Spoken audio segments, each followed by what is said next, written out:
empezar con la parte de nasofaringe. Ya terminamos con el oído, ¿verdad? Así que con oído, hasta donde vieron, es lo que va, lo que va. Hoy empezamos con nasofaringe y vamos a empezar con lo que es la fisiología y un poco de semiología de la nasofaringe. ¿Okay? Entonces, primero que nada, conocer que la nasofaringe, como ustedes ven, desde el punto de vista anatómico, ¿dónde está situada? ¿Dónde está situada? En la región anterior de la cara, ¿verdad? Ante lo superior de la cara. ¿Bien?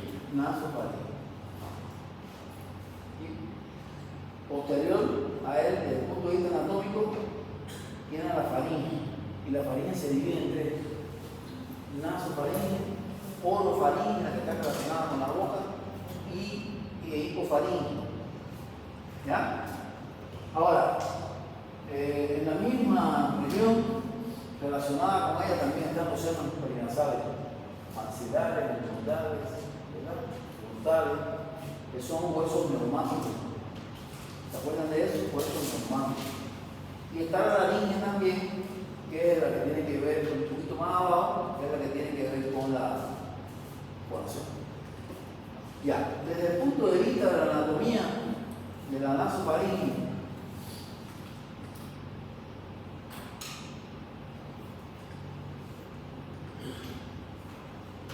vamos a hablar también un poco de la anatomía de la boca. Vamos a incluir eso. ¿Bien? ¿Y qué vamos a incluir? Bueno, desde el punto de vista de los detalles anatómicos, vamos a ver que en la boca, si nosotros empezamos a describir los detalles anatómicos de afuera hacia adentro, vamos a ver que lo primero que nosotros vamos a explorar qué cosas son los labios. Posteriormente, la mucosa. Posteriormente, la arcada dentaria superior y inferior. Posterior, paladar blando, paladar duro, paladar blando. Lengua, cara superior, cara posterior. El istmo de la fauce, y aquí está la orofaringe, la úvula y la jamita. ¿Bien? Ahora, desde el punto de vista de la fisiología, de la anatomía y la garganta, vamos a ver que ellas se comunican a través de quién, de dónde. Se comunican a través de la faringe, porque comparten la misma anatomía. La faringe tiene una porción que es el que comparte con la cavidad nasal, y tiene una segunda porción que comparte con la cavidad oral. Es decir, que nos comunicamos a este nivel de las fosas nasales a través de la trompa de Eustaquio con el oído. Y posteriormente, aquí, con la boca. Esas tres comunicaciones que hay entre la boca, la nariz y el oído. Ahora, ¿qué cosa es la nariz? Bueno, es el órgano que tiene que ver con el olfato. ¿Bien? Es el órgano que tiene que ver con el olfato. Aquí están los receptores de la vía olfatoria.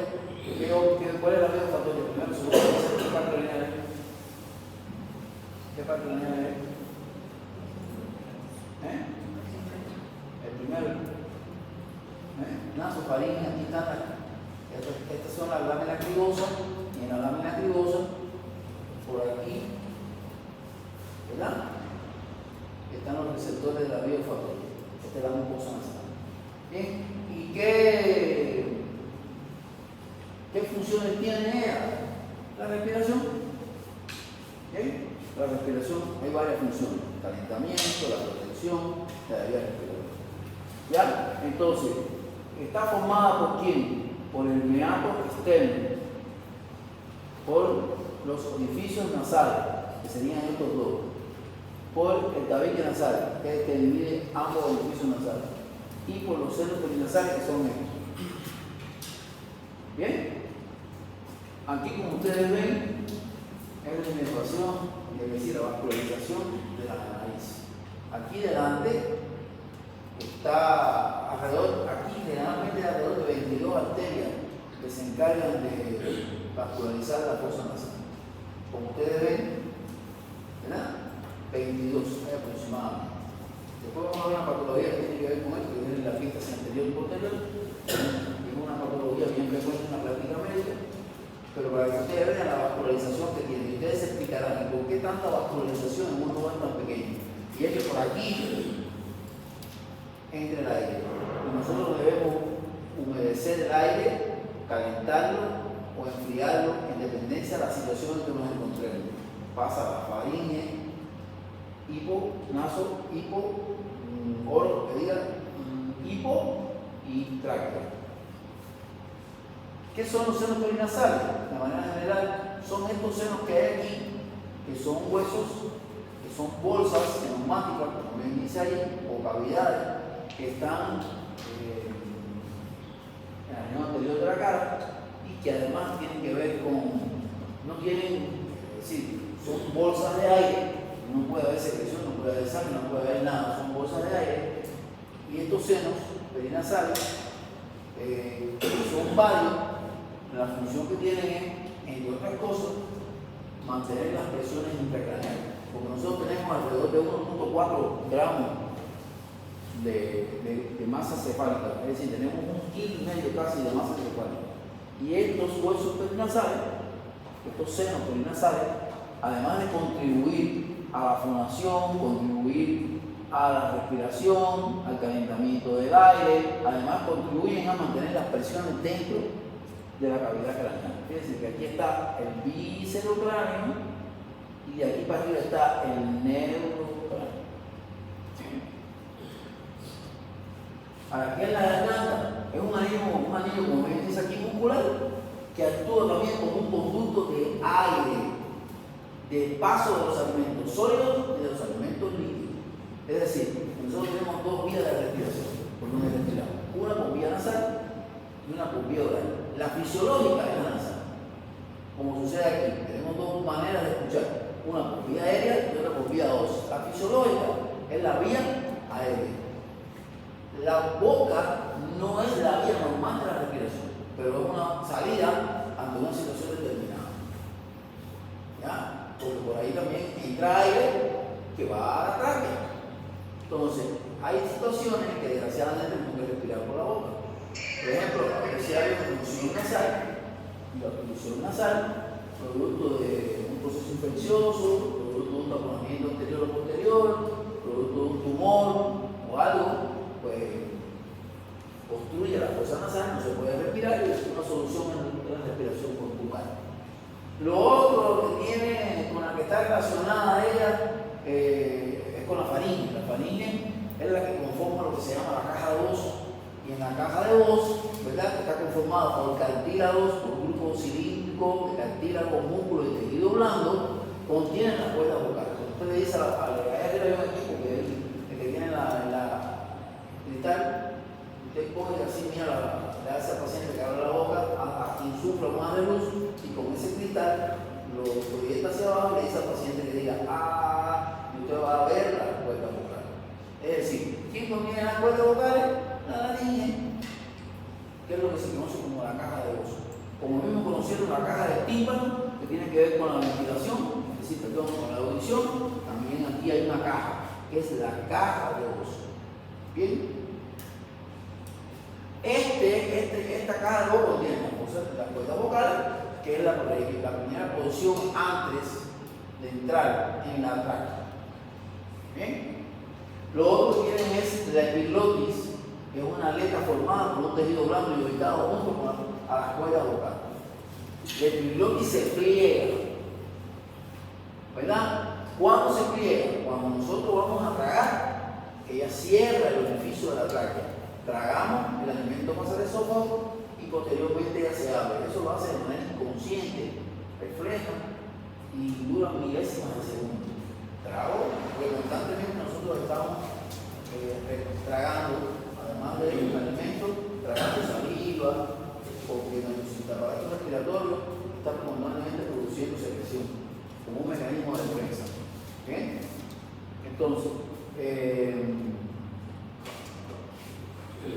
es importante que conozcan que también su función es cerrarse, para evitar la broncoaspiración, que el alimento pase a la tráquea y al pulmón. Lo otro son las amígdalas y las adenoides. Las amígdalas y las adenoides son dos tejidos linfáticos que cuando nosotros nacemos con ellos. Igual que el timo, nacemos con el timo aquí. Y a la medida que vamos creciendo, normalmente esto debe ir reduciéndose y desapareciendo. En el caso del timo, en el caso de la adenoide igual, y en el caso de la amígdala permanece. ¿Qué funciones tiene la amígdala? Las amígdalas, porque las adenoides también son un tejido linfático. La función que tiene es defensiva. Todo lo que entra por la boca, ahí está ella, como si fuera un soldado pretoriano, frente al Coliseo Romano, esperando que lo que vaya a entrar, aguantar. Entonces, las amígdalas tienen esa función. Ahora, ¿qué pasa con las adenoides? Que en la medida que va creciendo, ¿qué pasa? Lo voy a sacar. En la medida que va creciendo, las amígdalas, las adenoides, perdón, puede ser que las adenoides están, después lo vamos a ver, en alguna imagen, vamos a ver. Alguna imagen. Aquí, por ejemplo, aquí está la fosa nasal, ¿verdad? Los senos hemoidales, aquí deben estar los maxilares, ¿verdad? Y los senos frontales, las amígdalas crecen aquí. Perdón, las amígdalas están aquí, y aquí están las adenoides. Las adenoides normalmente, como tejido linfático, deben ir desapareciendo en la medida que vamos a desarrollar, avanzando en la edad. Ellas están ahí y se deben desaparecer. Lo que pasa es que hay niños que en la medida que van creciendo, las adenoides crecen también y es lo que produce voz nasal, respiración vocal, infecciones de la amígdala, del oído, porque estas adenoides que hay aquí, que son unas glandulitas linfáticas, crecen y cierran la salida del conducto, que es la trompa de Eustaquio, que va al oído y produce una otitis media. Bien, entonces, ellas normalmente deben desaparecer. No desaparecen, entonces a veces hay que operar quirúrgicamente. Son la gente que ustedes ven por ahí que le operan de adenoides, ¿verdad? Incluso operan de amígdalas, porque tiene infecciones constantes. Las amígdalas crecen, las grietas se hacen grandes, y posteriormente hay infecciones. Aquí es una imagen anterior, donde ustedes van a ver aquí, ¿miren? Las fosas nasales, tienen la comunicación que tienen con los senos perinasales, la comunicación que tienen con el oído, la comunicación que tienen con los senos frontales y hemoidales. Este es el tabique nasal, la entrada a la fosa nasal, ¿ok? Y por acá con la boca. Ahora, esta es una vista lateral, donde vamos a ver las partes internas de la nariz. Estos son detalles anatómicos que hay que aprendérselo, como aprendieron lo del oído, se van a aprender lo de la nariz. Y vamos a empezar de abajo hacia arriba. Primero, las fosas nasales, son dos, ¿verdad? Aquí están. Una aquí, otra aquí. ¿Quiénes las dividen? El septum nasal, que es el tabique nasal. Posteriormente está la cavidad nasal. Y están lo que se conoce como los cornetes. Cuando usted introduce el aparato este para ver la fosa nasal, que es el espéculo nasal, lo primero que ustedes van a ver es como si fuera un amontamiento, una montañita. Estos son los cornetes inferiores. Posteriormente están los cornetes medios y posteriormente están los cornetes superiores. Bien, fíjense que está el seno frontal, aquí están los receptores, esta es la lámina criboide del hermoide, aquí, por aquí están los receptores de la vía, por favor. Aquí viene la vía, hacia acá, hacia la masa encefálica. ¿Bien? Posteriormente, bueno, otro detalle hay, los cilios, como mismo tenemos cilio aquí, también tenemos cilio en la fosa nasal. Los cilios son folículos pilosos que crecen, pero que no están desarrollados, como sucede en el oído, y sus mecanismos son de defensa, de protección.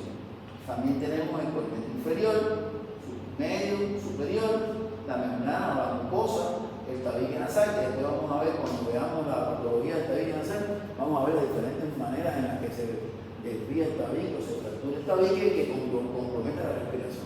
¿Bien?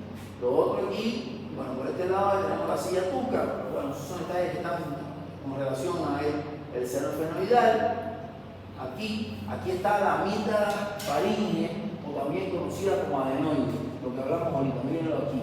Esta es la fosa nasal, la nasofaringe, y y aquí en la nasofaringe, en la región anterior, tenemos las adenoides. Estas adenoides no tienen por qué crecer, pero crecen. Cuando crecen es lo que les hablé.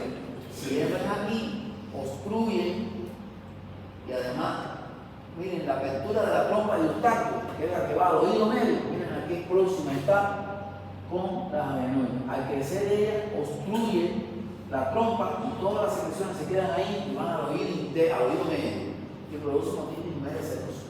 Bien, pero además obstruye la fosa nasal y aparecen las infecciones nasales, infecciones bucales por aquí abajo, porque aquí abajo está la úvula y aquí al ladito, aquí a un costadito, lateralmente a ambos lados están las amígdalas. ¿Bien? Esto de manera general. Y todas estas cosas hay que describirlas en el examen práctico. Ya el examen práctico va lo mismo que fue al primero, más incluyendo esto. ¿Ya? Todo hay que estudiar eso. Hasta todo lo que vamos a ver. En el práctico 2. Miren aquí la fosa nasal, con una vista lateral. Aquí están los diferentes huesos que conforman el viscerograno. Porque de aquí para abajo todo es viscerograno. De aquí para arriba todo es neurograno. Y ahí están los huesitos. Después lo van a revisar. Los senos que seguimos hablando, que son importantes porque después de la amigdalitis, la segunda causa más frecuente de infección de la nasal o de la región de la cara son las sinusitis. Y esto es lo que produce sinusitis. ¿Bien? Aquí, bueno, una vista lateral también. En esta vista lateral encontramos las adenoides, miren aquí que cerca están de la entrada del órgano. Este es el conducto de la trompa de Eustaquio. Esta es la fosa nasal, miren la trompa de Eustaquio aquí. Por eso cuando hay infección de la fosa nasal, todo se mete aquí y de ahí va al oído. Cuando crecen las adenoides que están por aquí, crece, lo obstruye a él y pasa lo que ustedes conocen. Los detalles anatómicos que ya hemos visto, los senos maxilares que ya conocen qué cosa es, y vamos a ver los segundos objetivos importantes de la clase, que son las funciones que tiene la fosa nasal. Dentro de las funciones que tiene la fosa nasal están las respiratorias, las defensivas, la fonatoria y la olfatoria. Dentro de estas funciones son importantes, son grandes grupos, 4 grupos. Las respiratorias pues, tienen que ver con lo que es el intercambio de aire. Es decir, mete aire, oxígeno, saca dióxido de carbono. La defensiva tiene que ver con la defensa del aparato respiratorio superior. ¿Y dónde comienza la defensa del aparato respiratorio superior? Comienza aquí. Con los cilios, con las rinorreas, con la mucosa, a ese nivel. ¿Bien? La fonatoria, que tiene que ver con la voz, porque no solo la laringe con la caja con la caja de voz es la que tiene función de articular la palabra. También tiene que ver, todas esas estructuras que hay ahí, todas tienen que ver con la articulación de la palabra. Y como ustedes ven, ninguno de los 7.000 millones de personas que habitan el planeta, ninguno habla igual, ninguno tiene la misma huella digital. Entonces, como mismo sucede aquí, que no todos tenemos la misma huella digital, así que no hay nadie que tenga una huella digital igual, también desde el punto de vista fonatorio, no todos tenemos una manera de expresar y de articular la palabra, así de diferentes formas de articulación de la palabra. Lo otro es la olfatoria, que tiene que ver con el olfato, el olor. Y hay patologías que, como por ejemplo el COVID, que producían una pérdida del olfato. Y posteriormente, bueno, ustedes conocían esta enfermedad, todas las cosas que traía. Pero el olfato también tiene que ver con la función de la fosa nasal. Respiratoria, defensiva, fonatoria y olfatoria. Aquí es una explicación más o menos de qué cosa hace cada una. El calentamiento es importante, la función respiratoria, filtrar, calentamiento y humidificación. Imagínense que ustedes estén en un desierto, el desierto del Sahara. En el desierto del Sahara, en Santa Cruz, ayer había 38 grados, la temperatura estaba casi molesta y respirable. En el desierto del Sahara, donde hay países que colindan con él, la temperatura oscila alrededor de los 50 grados y a veces hasta 52 grados. El aire caliente, para el milagro de la ventilación, de la respiración se produzca, nosotros tenemos que adaptar todo lo que entra a la fosa nasal. Primero, tenemos los ciclos, la mucosa y la rinorrea. ¿Qué hace eso? Que todo ese polvero que a veces hay en Santa Cruz que se entremete en el cuerpo y en la cara y en los ojos, cuando llegan a la fosa nasal, los ciclos lo aguantan. Y es lo que se produce después como moco. El moco ese que hay aquí, que también hay el cerumen, que son mecanismos de defensa. Ahí llega el polvo, lo agarra los ciclos, la rinorrea, crea un moco ahí y eso evita que entre ese cuerpo extraño a la vía aérea superior y posteriormente a la vía aérea superior. Es un mecanismo de defensa. El segundo mecanismo de defensa es, o mecanismo de la fosa nasal, es que se encarga de calentar el aire. Si yo estoy en el 52 grados, yo no puedo pasar temperatura de 52 grados a mi membrana alveolo-capilar para yo poder calentar el aire y producir lo que es el intercambio a nivel de la membrana alveolo-capilar. Porque la temperatura que yo necesito para que se produzca el intercambio de oxígeno a nivel de la membrana alveolo-capilar es de 36, 7 grados, no puede ser 52. Porque ustedes saben que a partir de los 42 grados se desnaturaliza la proteína y la gente puede morir.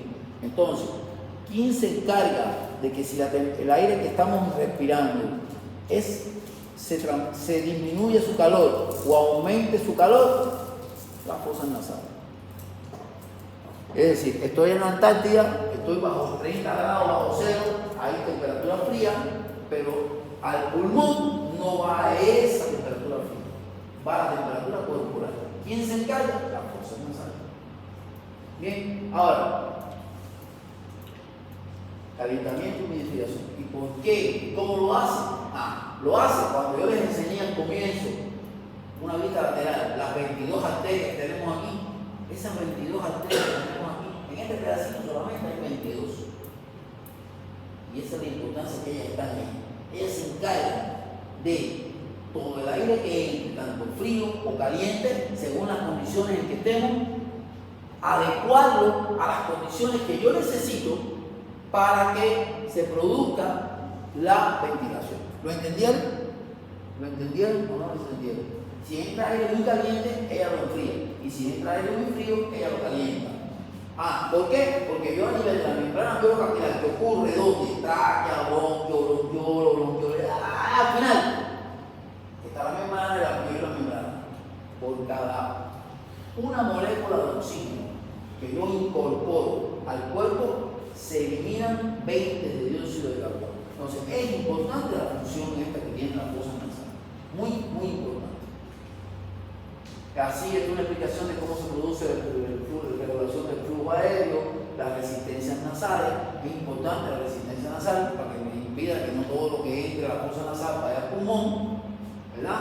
Por eso hay dos mecanismos, uno a nivel de defensa, uno a nivel de la fosa nasal y el segundo a nivel de la boca con la epiglotis, que cuando trago el alimento ella cierra la tráquea. Así que esos son mecanismos que tenemos para evitar que broncoaspirar o que cuerpos extraños o agentes indeseables vayan al aparato respiratorio inferior, porque el aparato respiratorio se divide en aparato respiratorio superior a partir de la tráquea hacia arriba y el aparato respiratorio inferior se divide está a partir de la tráquea hacia abajo hasta la alveolo. Ahí están las presiones, miren las fosas nasales, las presiones que tienen que haber a ese nivel. El ciclo nasal, después se lo van a leer. La función defensiva. Yo, en la función defensiva, ¿qué función tiene la mucosa respiratoria? Que es lo que ustedes ven aquí. Actúa como una barrera contra organismos como son polvo, bacterias, virus, toxinas, gases, que no hablamos mucho nunca de eso, pero gases también, y alergenos, sobre todo en los pacientes que tienen asma o tienen rinitis alérgica, que estos alérgenos desencadenan una reacción en el cuerpo y son las consecuencias de la crisis de asma y de la rinitis alérgica. ¿Ya? Entonces, ¿qué hace? Proteger la mucosa, que actúa como mecanismo de defensa local, aclarando, ¿verdad? Y biogenerales y locales, aclarando, mejorando la inmunidad celular, la inmunidad oral, la inmunidad defensiva. La mucosidad es lo que hablamos, que lo mismo sucede con el cerumen. Tenemos secreciones porque tenemos glándulas nasales que tienen que ver con la producción de moco, y ese moco junto con los cilios engloban todas esas sustancias tóxicas que puedan entrar, gases, bacterias, virus, polvo, etcétera, etcétera, etcétera, cuerpo extraño, todo, y evitando que el avance de eso, ¿okay? Evitando que eso llegue, por ejemplo, aquí a los bronquiolos, ¿verdad? Bronquiolos terminales. La defensa inmunológica, que fue la liberación, bueno, desde que empezamos con los macrófagos y esas cosas, hasta los linfocitos y todo eso, ustedes ya conocen. La función fonatoria, porque es importante porque el paso del aire junto con las glándulas, junto con las cuerdas vocales, son los que dan el timbre de voz característico de cada uno de nosotros. Bien, hay gente que tiene desviado la tabique nasal, hay gente que tiene una fosa nasal más estrecha que otra, y eso compromete la respiración y también compromete lo que se conoce como la ventilación, y lo compromete lo que se conoce como la fonación. Mucha gente que pues, se enferman, tienen obstrucción nasal, y si se fijan, el ejemplo más importante de todo esto es que si se fijan bien, cuando nosotros estamos con obstrucción nasal, se obstruyen nuestras fosas nasales están cerradas, la voz no es igual. Hay toma de la voz se pone ronca o cambia nuestro tono de voz. Los elementos que ya hemos hablado es la función olfatoria, que tiene que ver con todo lo que olfatear, que además esos son mecanismos de supervivencia. Esos son mecanismos de supervivencia que nosotros tenemos. Claro que hay animales que lo tienen más desarrollados que nosotros, pero el olfatear es un mecanismo de supervivencia. Y frente a una determinada situación, a medida que hemos ido creciendo en la evolución, eso lo hemos ido perdiendo con relación a otras especies.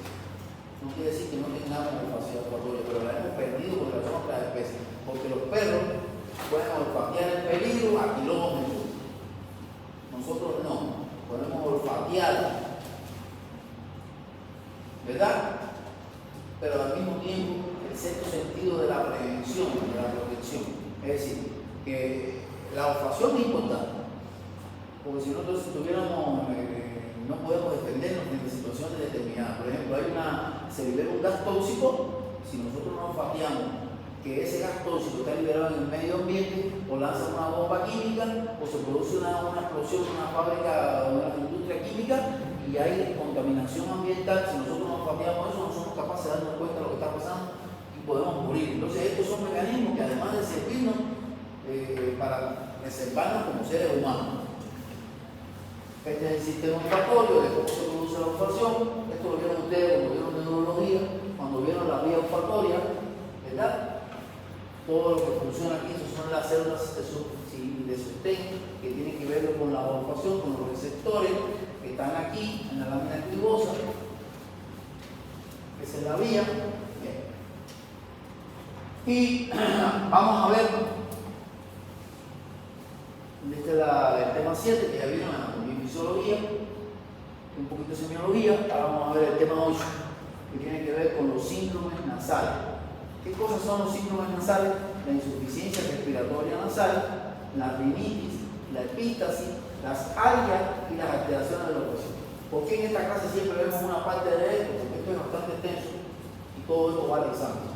Señores, a pesar de todo el esfuerzo que se hace, a pesar de que les explico, a pesar de que les digo los objetivos que les voy a pedir en el examen, mucha gente sabe mal. Mucha gente sabe mal. Mucha gente saca 8, saca 7, hay gente que ha sacado 5, hay gente que no ha asistido al examen.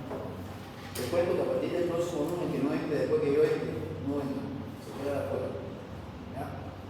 Yo voy a entrar a la hora que tenga que entrar. Ya ustedes conocen que yo a las 8:20 y más tarde estoy aquí. Hay gente que llega a 9 de la mañana, 9:10. Les cuento que después que yo entre no entra nadie. A partir de esta semana, todo el que no venga clase práctica les voy a llevar la ausencia y les voy a quitar el derecho al segundo control. Y van a tener que repetir conmigo de nuevo el semestre que viene por lo menos. Porque no puede ser que yo venga enfermo, con problemas, que me esfuerce, que les explique, que les doy los objetivos. Y todavía hay gente que se da el lujo de salir mal en el examen. El examen de otorrino fue el examen más sencillo y más práctico que pudieran tener ustedes. Y estoy seguro que es así. Porque vi el examen de pediatría, vi el examen, he visto varios exámenes. Sin embargo, el mío fue un examen tranquilo. Si ustedes leyeran bien, se hubieran dado cuenta de lo que yo les pedía. Y mucha gente pusieron ahí barbaridades. Al punto de confundir detalles anatómicos del oído medio con el oído interno. Por lo tanto, a partir de este segundo corte, después que ya yo hice la evaluación de entregar el informe a la dirección de carrera de lo que está mal, lo que vamos a hacer, dentro de los objetivos de lo que vamos a hacer para que la gente mejore, primero, después que yo entre, no entra nadie. Se lo voy a poner en el WhatsApp. Yo entro a 8:20. Después que yo entre, ni pierdan su tiempo en tocar la puerta que no van a entrar. Y eso es una ausencia. Las terceras 3 ausencias que tengan a la clase teórica, ya no les voy a dar derecho de examen. La tercera que tengan a la clase práctica, ya no les voy a dar derecho de examen. Para que lo tengan bien claro. No me importa dónde vivo ni dónde estén. Porque me han decepcionado con los exámenes. Yo pensé, mucha gente salió bien. Y no tiene nada que ver con lo que estoy hablando. Hay mucha gente que salió bien. De manera general, casi todos salieron bien. Pero hubieran sacado mejores notas. Hubieran sacado mejores. 8 es el mínimo para probar. Mucha gente sacó 8, 9, 7, gente 5, suspensa. Entonces, si ustedes no ponen de su parte, yo lo voy a presionar dentro de las acciones que vamos a tomar para que la gente aprenda son esas. Y segundo, lo voy a presionar en el examen práctico. El próximo examen práctico va a tener 10 preguntas. ¿Cuántas preguntas son? 12. ¿Va a tener? No va a tener 10 preguntas. Va a tener menos preguntas. Para que sea más sólida la respuesta. Si no, y el que saca más sale mal. Para que tengan claro eso. Y el teórico, se lo voy a poner bueno. Van a tener que pensar. Ustedes están en 5º año de la carrera. Entonces ustedes tienen que reflexionar. Si el examen primero práctico se lo puse fácil, el segundo se lo va a poner difícil. Y van a ver patologías aquí que son importantísimas. Pero difícil no es una amenaza. El que es bueno y estudia y viene no va a tener problemas. El que no venga, no estudie, va a tener problemas. Bien. De todas maneras, a mí me pagan igual. Sacan mal o sacan bien, me pagan. Pero yo no estoy aquí solamente porque me pagan. No estoy aquí solo porque me pagan. Estoy aquí para que ustedes aprendan también. Y si no quieren aprender, entonces tendrán que quedarse a repetir el año que viene conmigo. Yo, que sepa, hasta el momento nada más he tenido 3 estudiantes que han repetido. 2 porque abandonaron y 1 porque repitió porque tenía un bebé. Nunca dejo a nadie atrás. Pero si la gente no quiere aprender, va a tener que repetir. Entonces vamos a ver la segunda parte de esta historia que tiene que ver con las enfermedades respiratorias, con los síndromes nasales. ¿Verdad? Miren, esto es una vista lateral de todo lo que tiene que ver con las fosas nasales, con la comunicación, con la nasofaringe, la hipofaringe, aquí abajo, la orofaringe, la tráquea, que es esta que está aquí, la epiglotis, ¿verdad? Y además, aquí, y además el esófago. El alimento viene aquí, traga en la fase oral, este epiglotis que está aquí, se acomoda aquí, tranca la tráquea y el alimento se va por atrás. Y posteriormente se levanta la epiglotis y seguimos respirando. ¿Ya? Entonces, ¿qué vamos a ver aquí? En la insuficiencia respiratoria nasal, la clase la vamos a dar hasta donde podamos. Y la que viene, vamos a seguir más la otra. En la insuficiencia respiratoria nasal, lo que quiere decir aquí no es insuficiencia respiratoria pulmonar, es insuficiencia respiratoria nasal. Recuerden que nosotros tenemos 2 maneras de dividir el sistema respiratorio. El aparato respiratorio superior y aparato respiratorio inferior. A partir de la tráquea hacia arriba es superior, a partir de la tráquea hacia abajo es inferior. ¿Y por qué se llama insuficiencia respiratoria nasal? Porque tiene que ver con la fosa nasal. Y podemos insuficiencia respiratoria nasal. Que nos tapen la nariz. Miren cómo cambia mi boca. Que me tapen mi boca. Entonces, la insuficiencia respiratoria nasal va a estar dada por esto. Por esto. Las funciones que tiene, bueno, conducción del aire inspirado, el calentamiento y la humidificación, la filtración, son las 4 funciones que tiene ella: defensivo, filtración, calentamiento, protección, todas esas funciones, pase del aire, etcétera, etcétera, etcétera. ¿Qué vamos a ver aquí? Las anomalías anatómicas dentro de la insuficiencia respiratoria nasal. Nosotros vamos a tener aquí anomalías anatómicas, anomalías tumorales, ¿verdad? Como ven aquí, enfermedades de la mucosa y otras causas. Esas son las que hacen la insuficiencia respiratoria nasal, que ahora vamos a ver.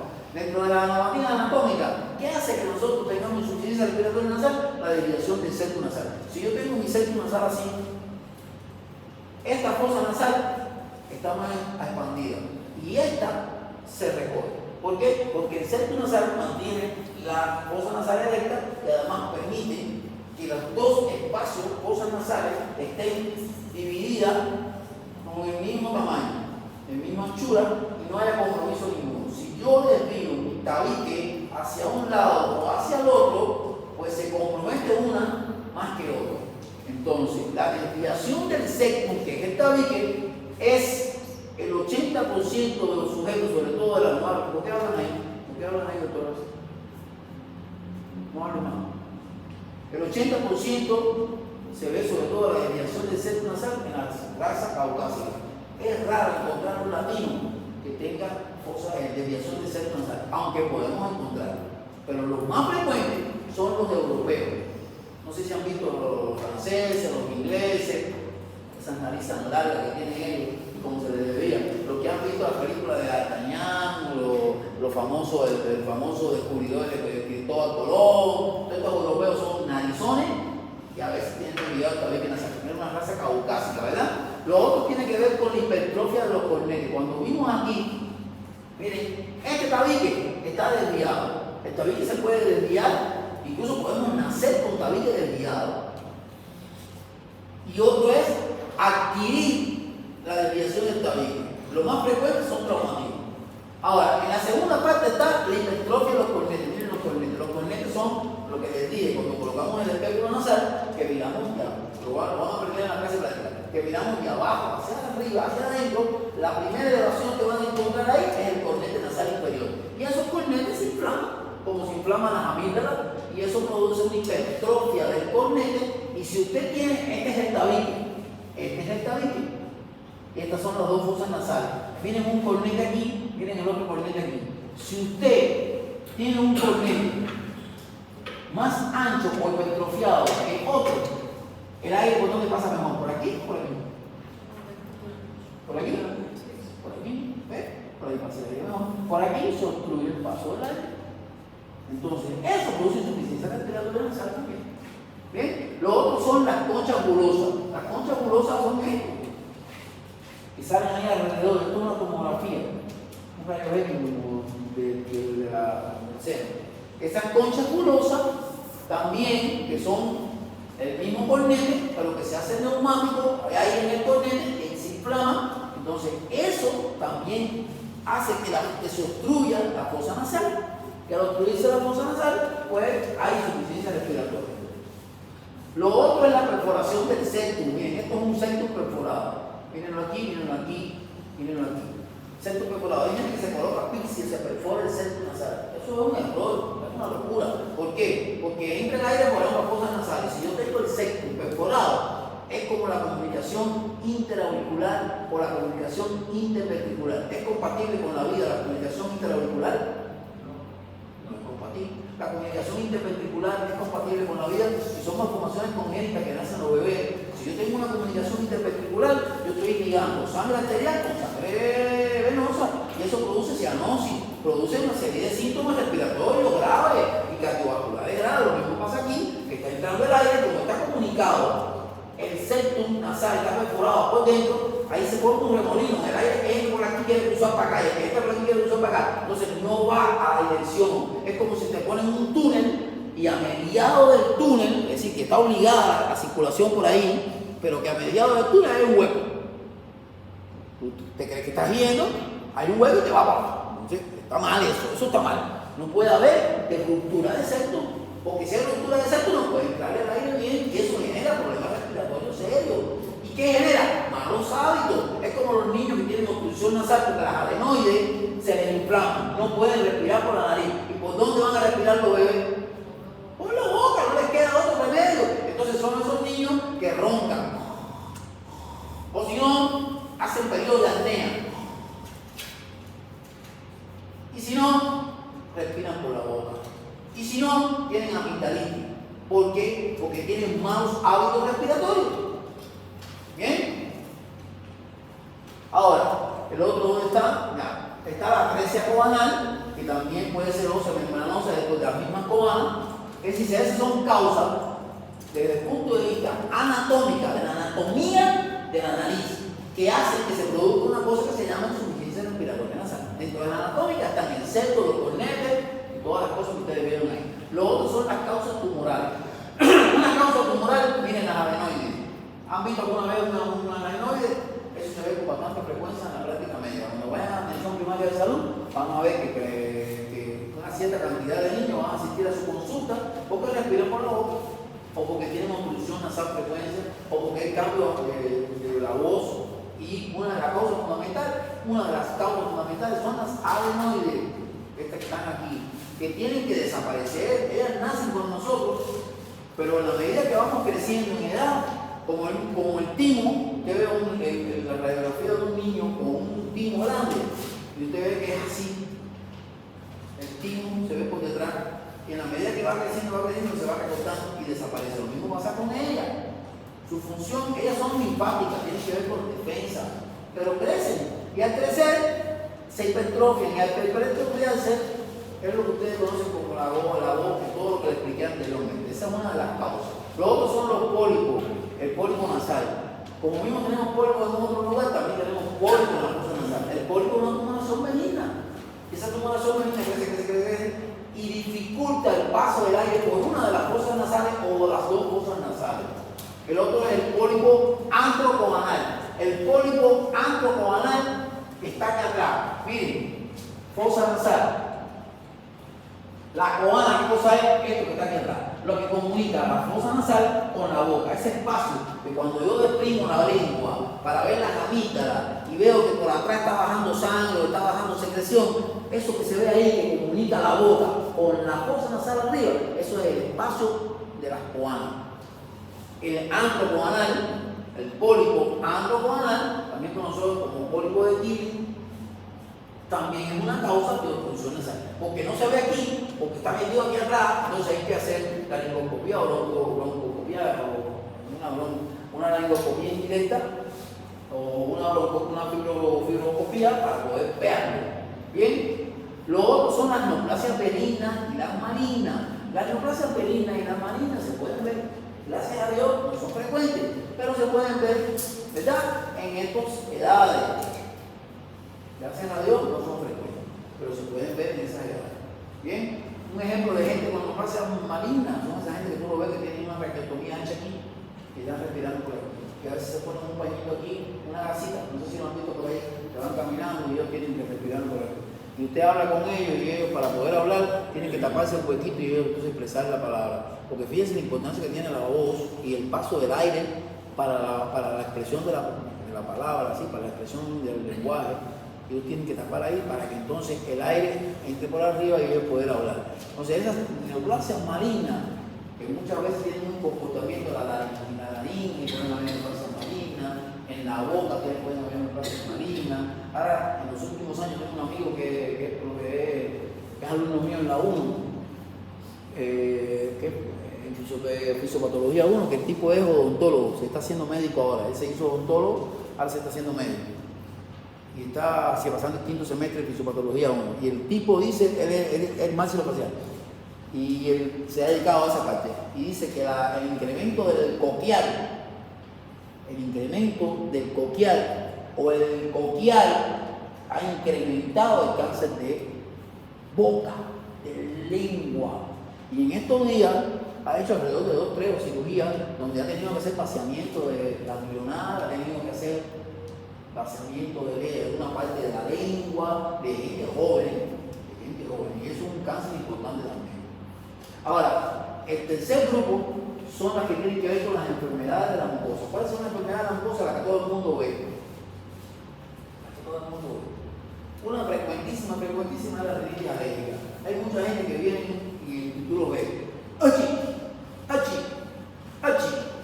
¡Achi! Y no es que tenga catarro, es que tienen rinitis. Entonces, lo primero que hacen esa gente es que están constantemente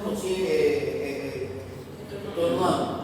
La fosa nasal, esto aquí, roja la piel.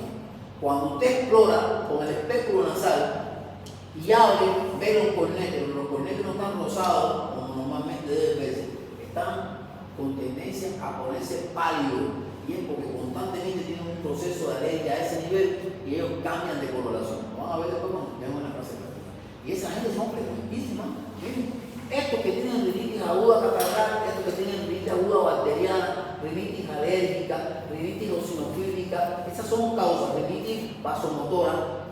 Unas tienen que ver con infecciones, otras tienen que ver con los vasos sanguíneos a ese nivel, y otras tienen que ver, sobre todo la rinitis química, tienen que ver, ¿por qué? Porque nosotros los médicos tratamos a la rinitis y le ponemos esteroides, le ponemos local ahí y nos pasamos, o el paciente se va a la casa y le decimos que lo haga por 7 días y ya entonces para no ir al médico, para no pagar su consulta, etcétera, sigue echándose el esteroide, sigue echándose y cuando viene a ver, hace una rinitis química. ¿Qué es lo que hace la rinitis química? Lo primero que hace una rinitis química es que el paciente no patea nada, porque se ha dañado el receptor de la vía olfatoria. Eso es lo primero. Y lo segundo es que constantemente está con inflamación de la mucosa nasal. Entonces, si nosotros vamos a usar un tratamiento con esteroides, por ejemplo, o antibióticos local, tenemos que saber que tiene que tener un tiempo límite y decirle al paciente que no lo siga usando porque le puede producir daño a nivel de los receptores de la vía. Bien, entonces todas tienen que ver, que tienen la misma sintomatología, una más que otra. Lo que pasa es que la rinitis alérgica no tiene fiebre, la rinitis bacteriana sí tiene fiebre. Entonces hay una diferencia entre una y otra, que después la vamos a ver. Y otras causas, como ustedes ven, miren aquí, hematomas y abscesos del septum. Este es el septum y este es el hematoma. Mírenlo ahí. Es bastante frecuente. Bien. Otras causas son los cuerpos extraños. Si lo ven bien, esto es una moneda, está metida aquí, a la entrada del aparato respiratorio superior. Esto es un cuerpo extraño, ¿verdad? Estos son hematomas, hematomas. Aquí un cuerpo extraño, vamos a ver lo que es un imperdible. Esto, el imperdible, en mi país se llama imperdible, no sé cómo lo llaman aquí. Con lo que se le ponían los pañales hasta a los niños. Broche. Ese broche, gracias a Dios, hoy han aparecido los pañales desechables. Pero antes las mamás eran 40 y 50 pañales. El bebé hacía caca cada 2 horas. Había que quitárselo, lavarlo, venderlo, después plancharlo, etcétera. Dígale a su madre que le haga ese cuento. Y estos broches se usan con bastante frecuencia. El primer accidente con estos broches era que el niño, la mamá a veces se equivocaba y atravesaba la piel del bebé porque estaba colocando el broche para agarrar el pañal. Que no le hicieron eso, aunque sea una vez, era raro. Y segundo, es que estos broches, como estaban en la cunita cerca del bebé, el bebé lo agarraba, lo metía en la boca, ahí lo tienen un broche. ¿Y qué cosa es esta lesión que ustedes ven aquí? Este pulmón negro aquí está bien, porque normalmente nosotros tenemos aire, y al tener aire, el pulmón en la radiografía se ve negro. Pero ¿qué sucede aquí? Este broche se ha metido aquí en el bronquio principal, y al meterse en el bronquio principal ha creado una cosa que se llama, ¿cómo se llama esto blanco? Atelestasis. Eso es una atelestasis. Un cuerpo extraño. Saca el cuerpo extraño y se acabó. Miren aquí, otro cuerpo extraño. ¿Ven? Ahora, los cuerpos extraños, miren en el oído, en la fosa, en la nariz. Eso, el que tiene hijos sabe que en algún momento hay que revisar la nariz y los oídos de los chicos. Porque los chicos chiquitos se meten cositas en la nariz, se meten cositas en el oído. Entonces, ojo con eso, frecuente, que se metan ahí tapitas de no sé qué, plastilina, pedacitos de cartón, es bien complejo. y es frecuente esto. Mire, este tiene una cosita esta de jugada de Dreo, marfil, y es bien complejo. Y bien, porque sangran incluso después cuando lo vas a sacar. Entonces los cuerpos extraños son bastante frecuentes. Eso que ustedes ven ahí es una rinoscopía anterior, que es lo que ustedes van a hacer cuando estemos en la práctica, se llama así, rinoscopía anterior. Y van a ver los cornetes, las mucosas, van a ver todas las cosas que hay que ver ahí. ¿Ya? Después, bueno, vamos a ver, en la evaluación del paciente con insuficiencia respiratoria nasal lo vamos a hacer en la práctica. Ahí les voy a explicar cómo se hace. Es lo mismo que se hace con el oído, pero ahora con la fosa nasal. Bien, ahora la rinoscopía anterior les voy a enseñar cómo se hace en la práctica. Ahí les estoy dejando qué cosas tienen ustedes que saber cuando vayan a la práctica que viene, la semana que viene, cuando vayan a hacer la rinoscopía anterior.